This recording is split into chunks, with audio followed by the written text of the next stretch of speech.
Sabat's here. Sabat's back. That's news. Hello. He went from not being here to being here again. He's working on one of our motos. We had a couple of holiday orders, and of course, there was a custom bike that we're still working on. And actually, that's a good time to show you the custom. There's actually a couple things custom about the custom order. And the first thing, which is very exciting, is the color. Look at these pieces. Highlighter orange, fresh from the powder coater. I did talk about, at least maybe in the recentnesses,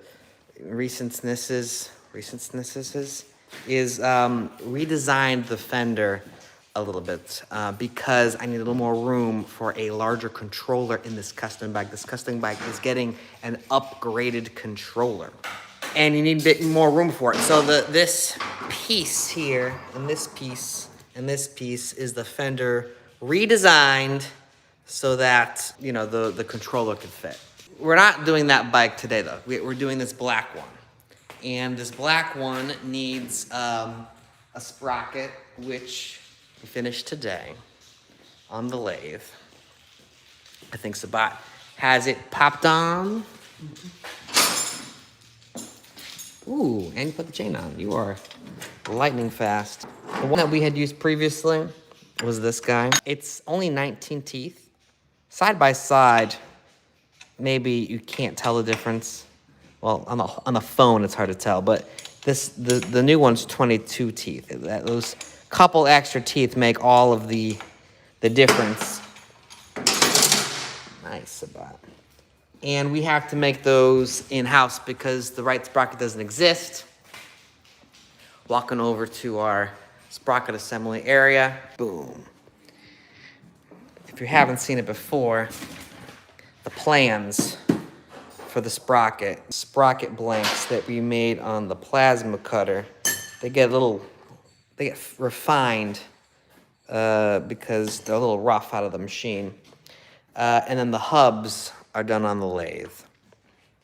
And I did one yesterday, finished it up today. But now, we're gonna do a lid. We actually have a lid ready to go. Happy to say that the new technique with dehydration, dehumidifying, makes a big difference. Look at the finish. The finish on the new plastics is superior because we have a new technique that includes an oven. Look at the detailed notes here. The oven is held together by a magnet.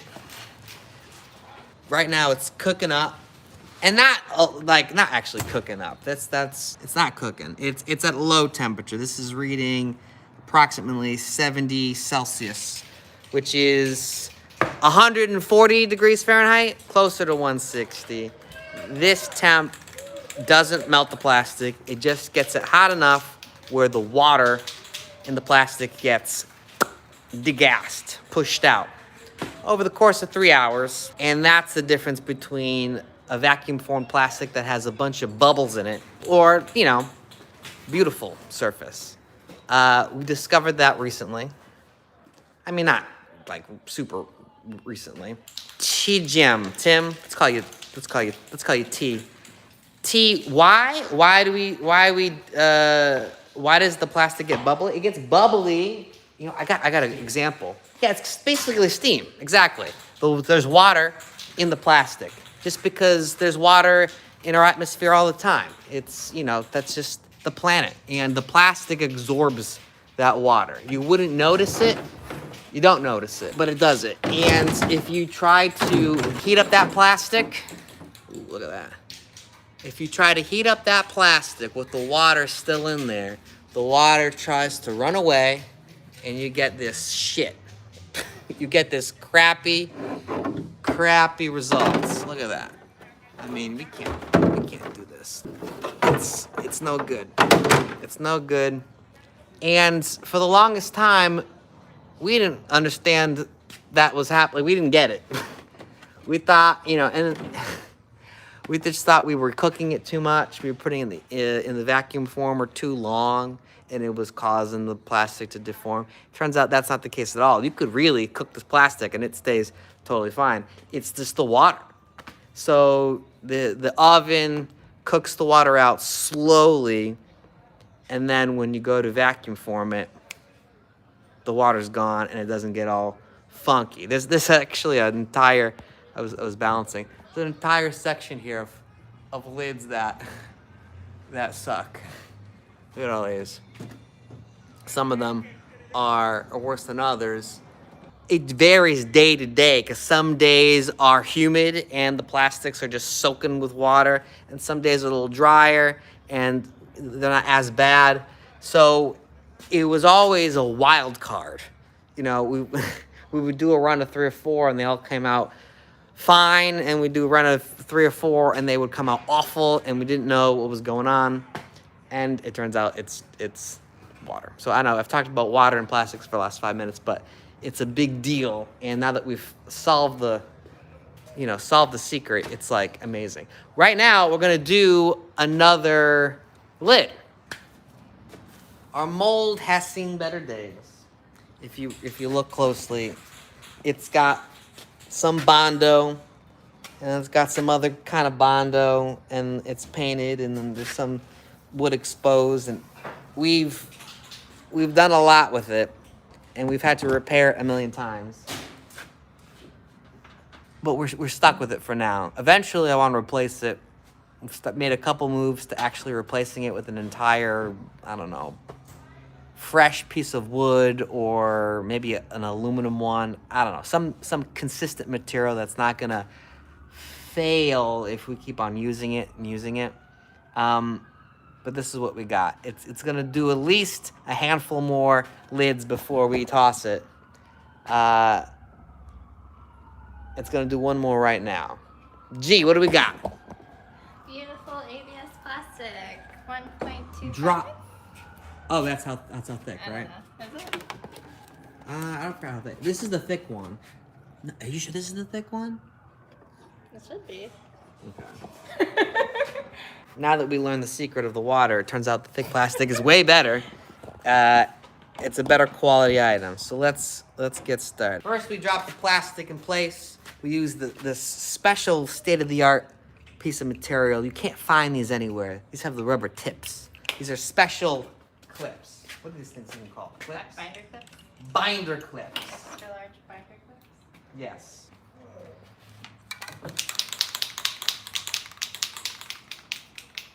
The mold's in place. G's gonna use what we're calling placebo spray.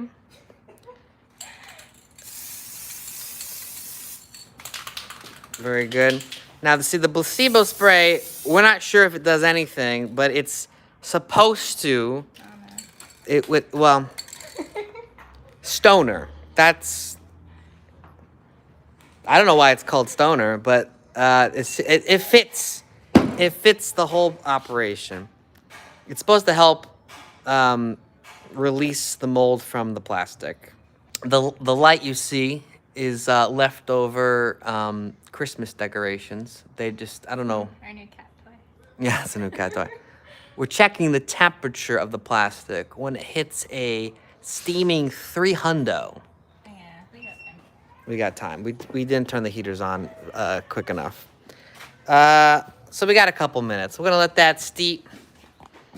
Nothing happens quickly. That's gonna sit there for a couple minutes while it heats up. That's the price. I haven't been following the chats. $3,800 for the Moto. That is correct. A steal, considering the hearts and labor pulled from this man's arms. It's 1/10 of a Bitcoin. That's right. That's right. Now the title makes sense. You could either buy a 1/10 of a Bitcoin or a Moto. You either can move yourself across the land for years to come, or go broke. Either way, the money's gone. We kind of jumping the head on the visual, but G is cutting out or trimming the one that we did moments ago, right? We did this earlier today. Once it gets molded, it's not like done. We have got to cut the skirt off. And again, another artisanal sort of labor-intensive process to make it look good. We're making these parts. We're not just buying them. There's no There's no Amazon that sells battery lids. Not the one that we need. Let's look at... Where's the cat toy? Here we go. Okay, we want to get this to... 300. We are not there yet. Not only do we want to get the 300, but this whole thing starts to bubble and hang low. So it's, not just, that plus the temperature is like a confirmation that it's ready to go. It's gonna be... Actually, I don't know if this lid is going on this bike or not, but one of the ones we're doing today is going on this bike. This bike is already sold. Is that yours, Bloodsport? I think so. I don't know your user YouTube handle, but that must be yours. There's only two that need to go get done this week. That's the black one and the orange one. Let's check up on those on that plastic. It should be done any minute now. 70. All right, we're gonna need a second, but let's get equipped. I gotta put gloves on. It's cool, man. No one's chatting anyway. I'll look through the chat, and if anyone asks any good questions, I'll answer them.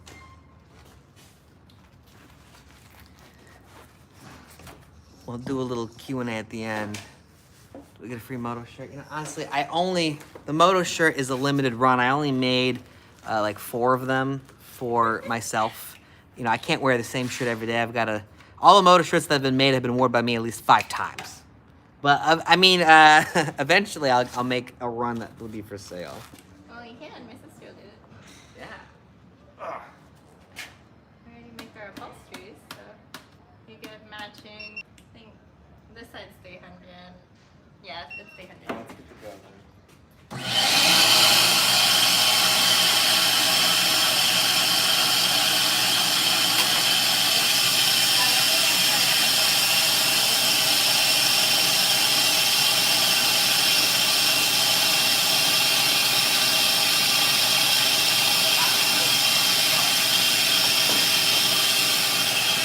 Okay, notice, it happens so fast. Notice the shapes they're made. We're taking the clips off. We're keeping the vacuum on a little bit longer. We don't want this thing to deform. And we're gonna check the temperature. The temperature's gotta read 270? No, I'm sorry, 220 before we move it. Otherwise, we find that it starts to get curves if we move it too early.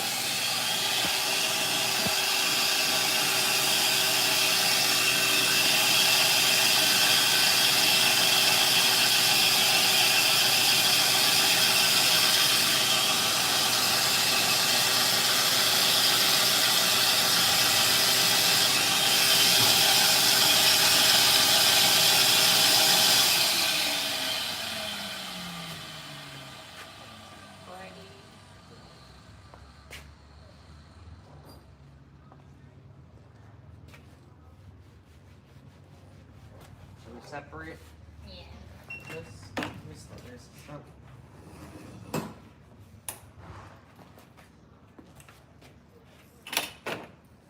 Like 230. Okay. I'm gonna move the camera first. I'm gonna put you in the key spot here. Yes. A little wider. Bring it in.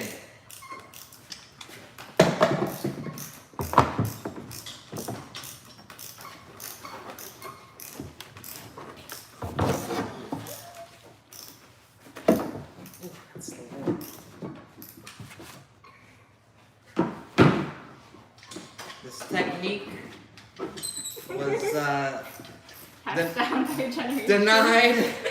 denied at first, but turned out to be the best way to get this side of the mold.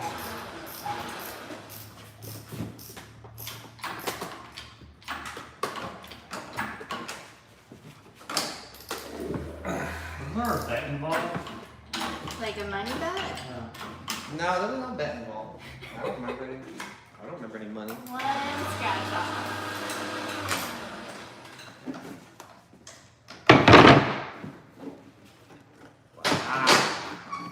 Another lid is born. Look at that. Skirt and everything. This down.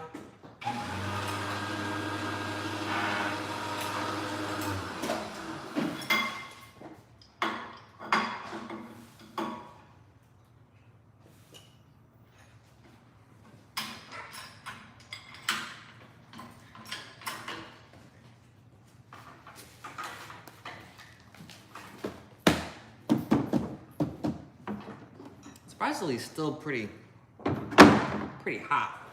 I mean, it's not burn my hand hot, but it's pretty hot.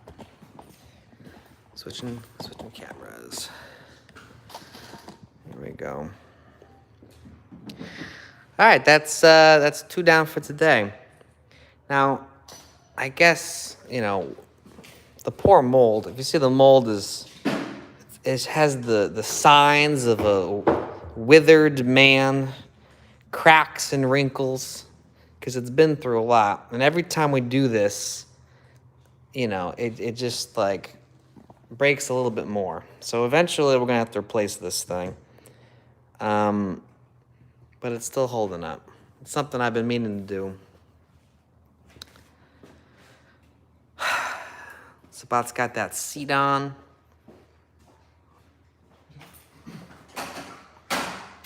Perfect. All right, that was the process. I'm gonna look at the comments and see if there's any reasonable questions asked. Here we go, comments. Show me.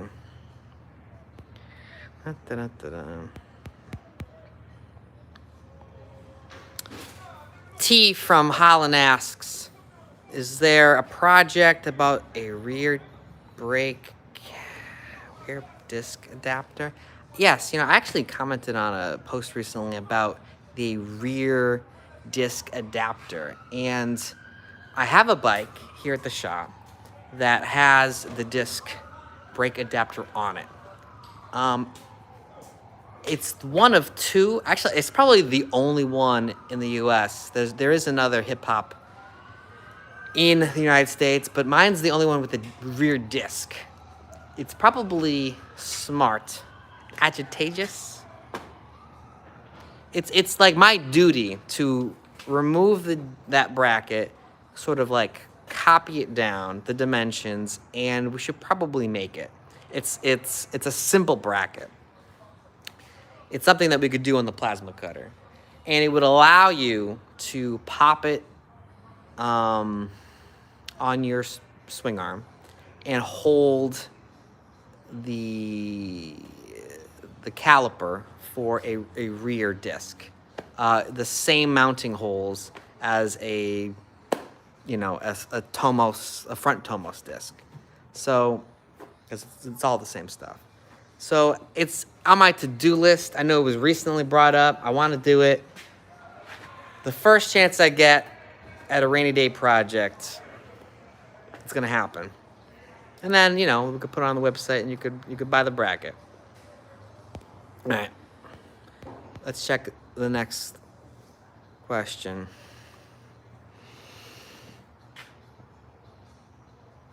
The Netherlands will be claiming the stream in a minute. I don't know what that means. Go ahead, claim whatever you want. I might have put on a tricky title, the Bitcoin thing. It was a joke, but I do follow the Bitcoin. It's pretty interesting. It's up right now. Rooting for it. Just watched a video digging up fiber optics cable. Yeah, that's actually one of my favorite videos of recent. We did the treasure hunting video at the moped shop, the former moped shop down the street, and that was fun. I want to do another video like that. So since Sabat's here, Sabat's been gone for a couple months, but he's back only for 2 weeks. I want to do a a dumpster diving, get valuables out of the garbage sort of video, because those are sort of my favorite, and they're fun to do. I think Sabat will really help with that.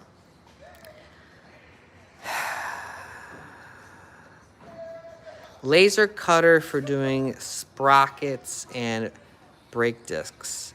A laser cutter? Well, I'll tell you what, I've looked into laser cutting, and you gotta have a really big machine that will cut through metal, at least the kind of metal that you actually want to be cutting in. The laser cutting is clean as hell and fast, and it's this similar sort of setup you'd have on a plasma cutter, but way cleaner than plasma. The problem is that laser, I don't know how big it needs to be, but it's way bigger than the standard laser cutter you're gonna find out there. The laser cutters you're gonna find in the consumer markets are for like cutting wood and plastics, not metal. It's gotta be a lot of watts. So while that would be an amazing tool, you're gonna have to drop a lot of money, a lot of Bitcoin, to get the laser cutter to cut through decent sized metal. Plasma cutter is probably your best bet, honestly, because the plasma cutter could cut, up to like 1/2-inch steel, no problem. You don't need to cut that big. You're probably up to full inch steel, honestly. You just gotta get the biggest, bigger plasma cutter torch. But the only downsides of plasma cutting is the cleanup. The laser machine will have zero cleanup. Water jet would be the other option that has zero cleanup, but also expensive. Probably just as expensive as a laser cutter. All right. Back to the questions.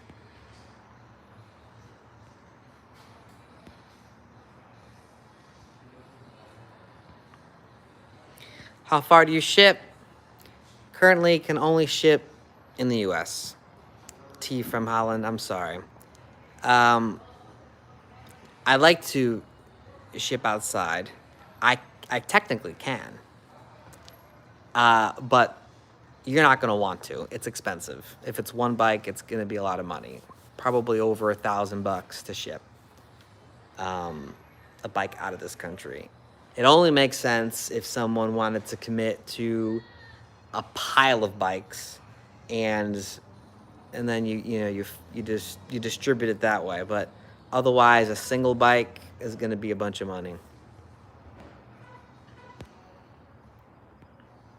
Back to the questions. Tomos pipe update. We just released that video like right before I went live. The pipe update on the bike that I put on for my dad's bike. It was a great success. Can you tell me which battery's going in the black book? Well, there's two up front, but one of them's like the weaker one. Yeah. Like the experimental one. Not that one. It could be this one, which is brand new. Well, Needs to be charged, but maybe it doesn't need to be charged. Is that one that we? Yeah, this is ours.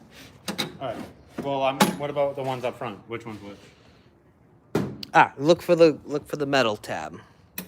Metal tab? Not Yeah, plastic. not the plastic one. The plastic one is China batteries.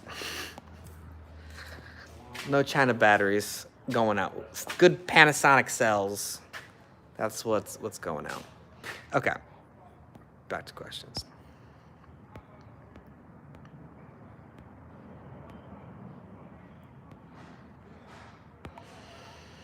Hi from Russia.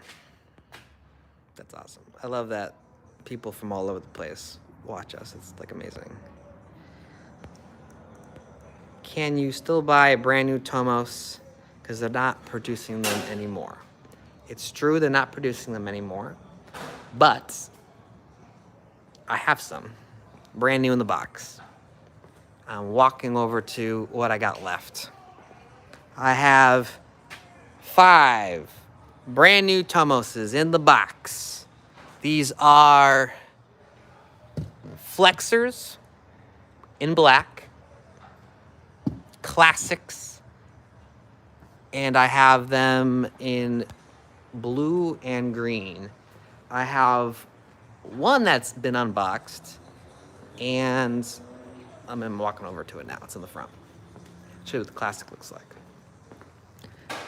Technically, we unbox each one anyway to make sure it works, because these bikes have been sitting for a couple of years, and we want to make sure they work when they get to you. Here is a Tomos Classic in green, available. It's on the website. There's only a couple left, and these are European versions brought in to the States. Kickstart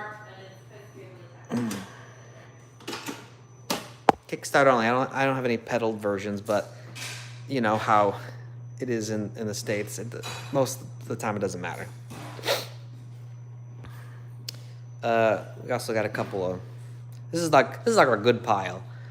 A blue Moto Ray, a silver Moto Ray, and this is gonna be the orange one. This one doesn't have the colored pieces on there, or the sprocket, which I yet to make.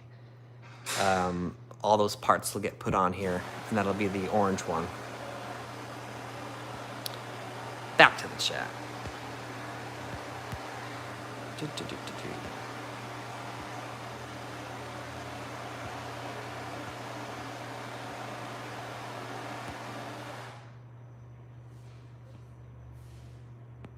How old is your oldest Tomos? Well, I'm modifying the question. How old is the oldest Tomos that I have owned yet sold? Because I've pretty much have sold almost everything I've ever owned at this point. I think one of the oldest, if not the oldest, is the APN, not the APN 4, the APN bike that Parker bought for me. And it wasn't even an APN, actually. Hold on, if I could find this book fast enough. When I was in Slovenia, here it is.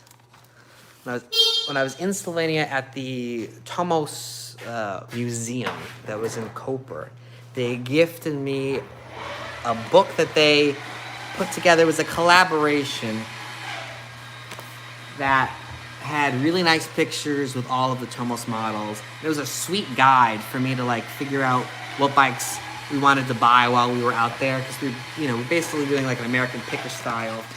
And I didn't know all the models. I mean, I know the American models, but not like the ones that we never got. So, stuff like this. Calibris, right, Calibris. Those are the oldest ones. Calibri MS50. No, it actually wasn't this bike, because this bike had fenders. Yes, the T12, that was totally it. No, the T11, yes. This bike was the oldest bike that I've owned that I've passed on. They are so sweet. The light in here is not any good. I'm gonna move over, guys, because you gotta see this. These are super dope. Boom.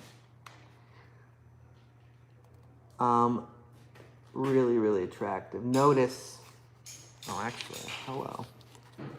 I think this is the one. Yeah. This is the style that Parker has. Long seat, leg shields, top tank, 18-inch wheels. So sick. And then, I don't know, what year is that? It's 1962, approximately. 1962. That seemed to be a good year for Tomos.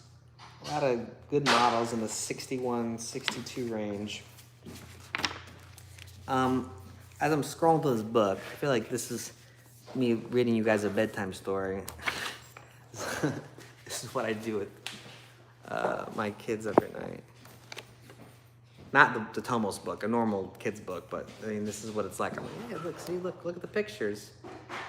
Here's a couple of cool models that I love to get, but they're so popular in Slovenia. I mean, I wouldn't be able to buy them for a reasonable amount of price. The Tomos Junior, Cross Junior, so desirable in this over there. Like and it's rare. There's only like a couple thousand of these made, and maybe just a couple hundred really. The whole seat tank thing is fiberglass. Big hunk of fiberglass on there. So cool.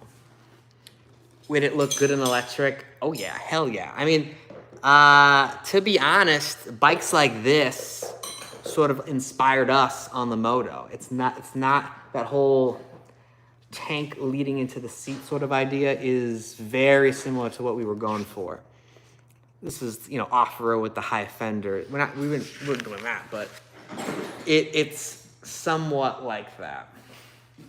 Maybe more similar to these styles, which I also love. The electric, the Sprint. This is like the top tank Sprint. Look at that. I mean, come on. Are you kidding me? Sweet road bike. Of course, this is an old Posty made for the Slovenian market. The capacity to hold an extra 200 pounds and what have you. And this one is probably the fastest of the lot. This is the 90 electric. This is a true 90cc. To get that sort of displacement, it's got a stroker kit, like the crank is stroked out, and the cylinder matches it, and it's also a bigger bore. So 90 cc's, is it a 5-speed? 5-speed. Says it does 100 kilometers an hour. A Honda, what's that in miles per hour? Like 60? No.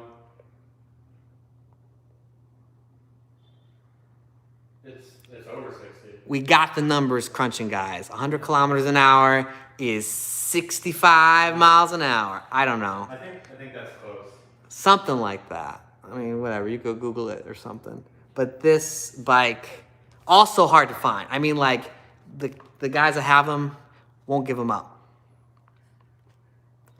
Oh, my 50cc does 120 kilometers an hour. Well, I mean, I don't disbelieve it. This was stock, though. This was out of the box. 62.13. 62 miles an hour.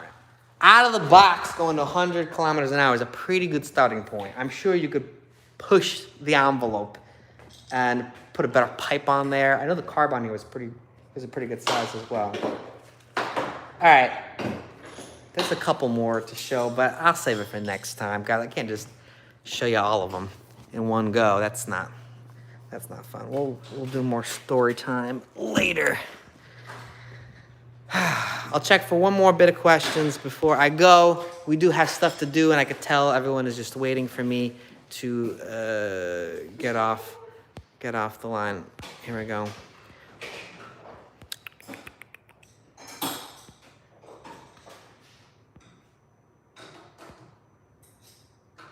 There's actually a lot of great questions in here, guys. Have you tried using a mold release spray? Yeah, we did that. We used the Stoner release spray. It's great. It's not supposed to get you high, even though it's called Stoner. That seems to be a double entendre.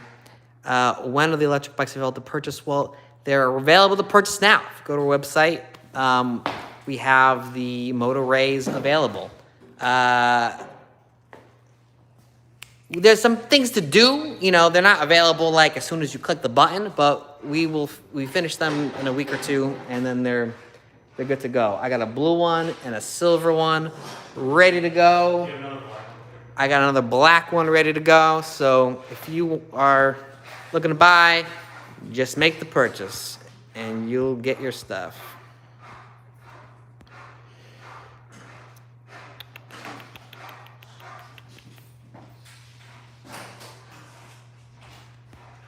Okay.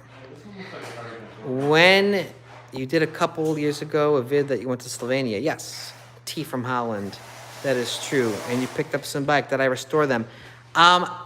T from Holland. I did that. Yes, I did. We did that. We got like 37 Tomoses when we did that pick, and we restored some of them, and we sold them to New York people for really good money.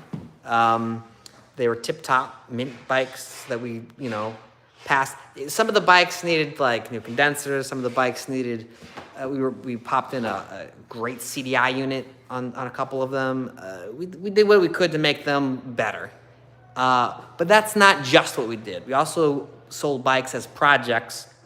It was in high demand, and I wanted to make it affordable. If we refurbished all of them, then it would, we would have did it slowly. We would have slowly sold those 36 bikes. But instead, we refurbished maybe a third of them, and the other 2/3 we sold as projects, $600-700 for rare bikes, and we sold them all very quickly to many happy customers that wanted something rare to restore on their own. And there's a lot of amazing stories that came out of it. I want to do that again, but COVID kind of screws it up for this year. Next year, well, actually, it's next year's now. As soon as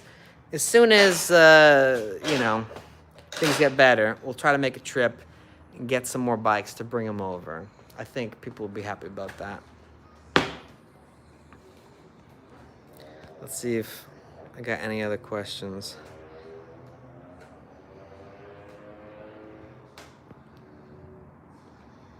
What brand is my plasma cutter?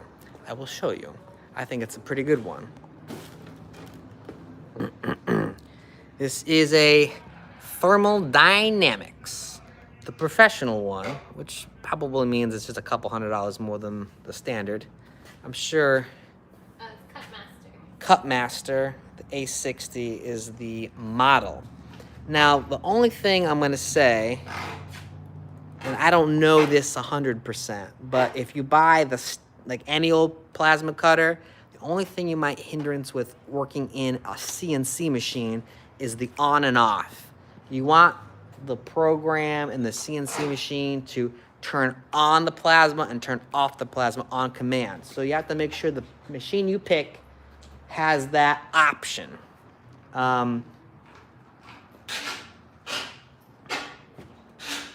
Ours is like wired into the back. It's not like on the hand trigger. So I'm sure most machines allow you to do that, but I would say that would be the only thing to look out for when picking, because that would be the only thing that you'd screw up with.